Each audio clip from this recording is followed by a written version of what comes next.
So, you've won the Powerball. Great news, right? Well, hold your horses because lottery jackpots aren't quite as simple as they might seem. Show me the money!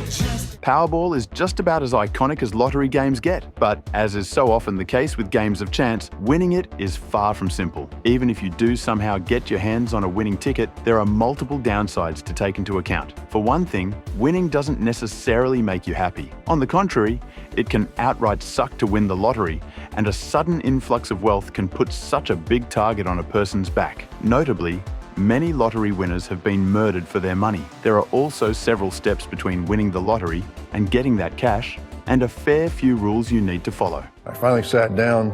I thought, what do I do next? For the overwhelming majority of people, winning the Powerball lottery is something they're aware can technically happen, even though they never get to actually experience it themselves. Because of this, not many people know what happens after the initial endorphin rush of holding a winning ticket subsides. As it turns out, there are a whole lot of rules that a winner has to pay attention to, and some of them are extremely counterintuitive. When a person unexpectedly wins millions, or even billions, keeping their name out of the news can be an important safety measure, considering the many pitfalls that a known lottery winner can face. Unfortunately, however, this isn't always possible. Powerball requires jackpot winners to make their identities public, and the organizers often release their names on the official website.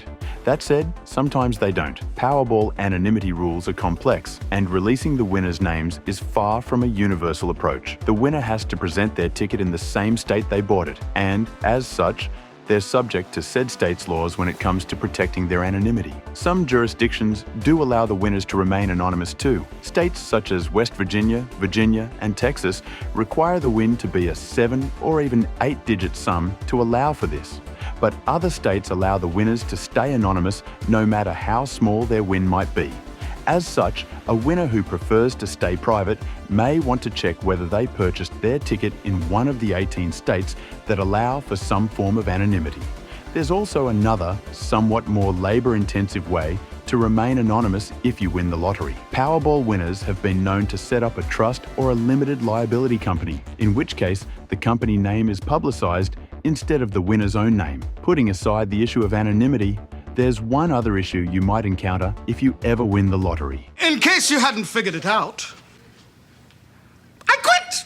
After the initial screaming and excitement dies down, it's tempting to think that the lottery's representatives will turn up at your door with a trumpet fanfare and the key to the city on a velvet cushion. Sadly, this couldn't be further from the truth.